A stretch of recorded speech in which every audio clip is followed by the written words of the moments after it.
YouTube. What's up, guys? I hope you're safe and healthy and happy and doing okay. It is freezing cold outside in New York again. Yesterday we had a crazy warm day and it was like 50 something degrees and the sun was shining, and today it's back to 25 and totally terrible. So I wasn't gonna do a first run impressions again. I was gonna do like a full review because I got a few that I gotta get through. But then this shoe showed up at my door and I posted it on Instagram, and a lot of you asked me to please review it. So here we are with the Skechers Razor XS. I have to really look at what this shoe is meant for, but I'm guessing it's just sort of like the Razor, but maybe more of a daily trainer kind of shoe with just more Hyperburst underfoot. That's what I'm interpreting that as, and today we're going to take it on a 5-mile run and see if it can handle doing exactly what I think a daily trainer is meant to do. So we're going to lace these up, we're going to go for a run, and then we're going to talk all about my first run impressions of the Skechers Razor XS.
I'm back from my run, and now it's time to talk all about the Skechers Razor XS. Oh look, more snow! I think this shoe might be my favorite trainer from Skechers since the Go Run Ride 7 way back when, RIP. And we're going to talk about why right now, but before we get started, I do want to let you guys know that this shoe was sent to me by Running Warehouse and Skechers. However, neither company is paying me to say anything particular. They can't tell me what to say, and all of my opinions on this shoe are my own. I'll tell you right off the bat, I can't find any spec information about this shoe anywhere. I've reached out to Skechers to see if they could provide me with some so I can give you guys some better information in that department, but I can tell you what I know and what I think. So we'll do that, I guess. I can't tell you what this shoe weighs for a women's size 8. If I find out from Skechers, I will put it here. Good news, I reached out to Skechers and they did provide me with spec information. In fact, they told me that for a women's size 7, not an 8, a size 7, the shoe came in at about 5.7 ounces. For my size, a 10 women's, that's what they sent me, this shoe was 6.5 ounces, which is amazing, wildly light, and exactly where you want to be for a lighter daily trainer. I'm not sure what this shoe's drop is yet or what the stack height is. If I find out, I'll put it here. This shoe has a 4mm drop with 30mm of stack in the heel and 26 in the forefoot. And this shoe might not be true to size because I was sent a women's size 10 and it fits my foot like a glove. So keep that in mind when you are purchasing the shoe in March. It might need to be sized down. The upper of the Skechers Razor XS is very similar to that of the Razor Elite. I believe it's that Monomesh material that they're using in that shoe. and it is extremely breathable. If you go to the midfoot of this shoe, there really are no overlays, but I still was able to get a decent lockdown through the midfoot. But going back to the heel counter, it is very sturdy and will keep your ankle in place. So like I said, this shoe is extremely breathable. It's this material is barely there. And I ran yesterday on a very cold day, and I also wore a thicker sock, and I still felt that wind passing through that forefoot, which would be great in the summer and maybe in the spring, but not so great right now. My foot wasn't frozen the whole time. It did eventually warm up, and with that thicker sock, that definitely helped, but definitely something to keep in mind. This shoe is very breathable. I felt like I had enough room in that toe box. Like I said, this shoe is a 10, and I usually wear a 10.5. But I had the perfect amount of room, both length and width-wise. The laces are thin, fairly stretchy. They did stay tied. The tongue is very minimal, just like a piece of what feels like suede fabric. It is not gusseted, but it didn't slip and slide for me too much. Moving back to the ankle collar of the shoe, it is minimally padded, but it still was fairly comfortable. I didn't have any heel slipping in the shoe, which I'm happy to report, so I didn't need to use the last loophole. And I also didn't feel any blisters, hot spots, irritation while I was running, so that was a big thumbs up as well. Moving down to the midsole of the Skechers Razor XS, you have a full-length slab of Hyperburst foam. There's more of it here than there's been in the Razor and in the Razor Plus, and it feels awesome underfoot. Skechers also incorporated what I believe is a new technology into this midsole called HyperArc. And what I believe that is just a slight rocker technology to just help promote a more efficient stride. This is exactly what I've been needing from like a daily trainer from Skechers. I didn't like the Go Run Ride 8. I felt like that was too firm, just didn't feel great. And the Razor Plus has that nice soft foam that the Razor 3 has, but it's just not enough for me to take like really long miles.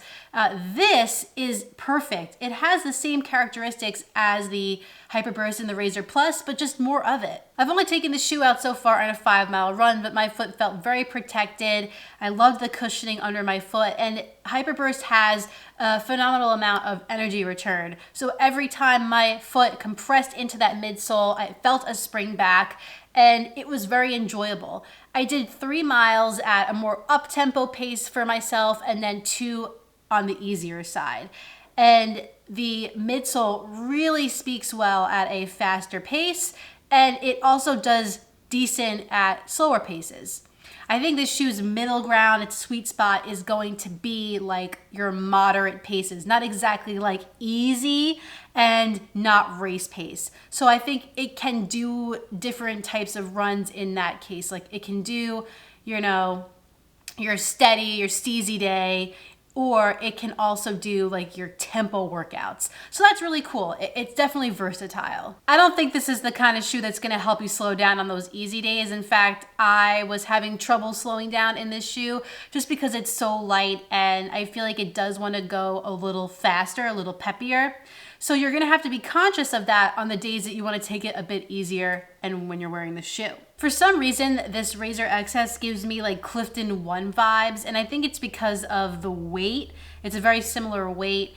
It has a very minimal upper, and it has a good amount of cushioning under your foot. The feels are a little bit different as far as the ride goes. This is certainly a bit firmer, a bit more responsive, but it's just kind of like the same sort of thing, which I think is kind of cool. But anyway, I enjoyed this midsole when I took it out yesterday. It was fun, it was soft, it was responsive, and it's gonna fit the bill for a lot of people who are looking for a lightweight daily trainer that they can do tempo runs with as well. Moving on to the outsole of the Skechers Razor XS, we have Goodyear rubber, and this is basically the same pattern that we see in the Razor Plus. We do add a bit of rubber here from the original Razor 3, and on the Razor XS, they've actually switched up the pattern of the lugs, I guess you could say. They're not really lugs, but you get the idea. I don't think it performed that much different, but I would have to take it on a pretty inclement weather day. Hang on, I'll go right now. No, I'm just kidding. But I had no issues with traction. It performed very well yesterday. I think the Goodyear rubber is pretty solid. But isn't it nice that we can have this much rubber and also have this light of a shoe?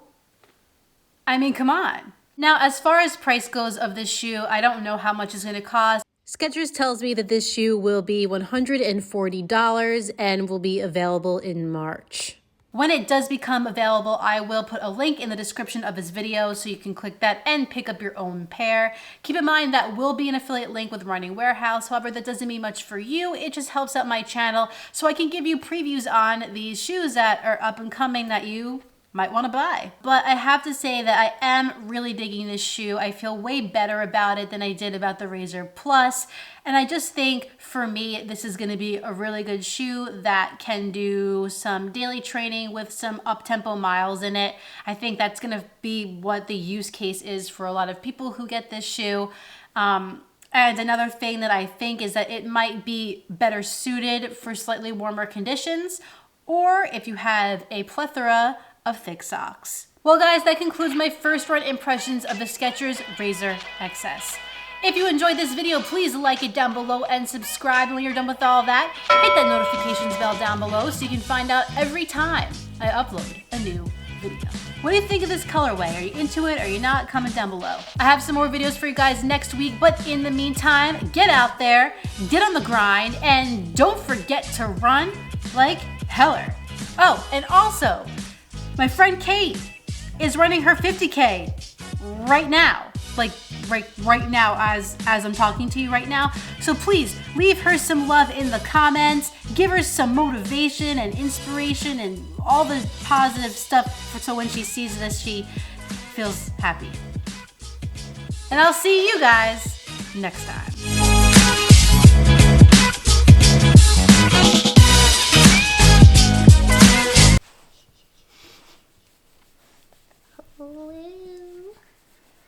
Hello, bell girl. Hello. Do you love a bell? Are you a bell girl? Are those your chicken thighs? Are those your chicken thigh kings?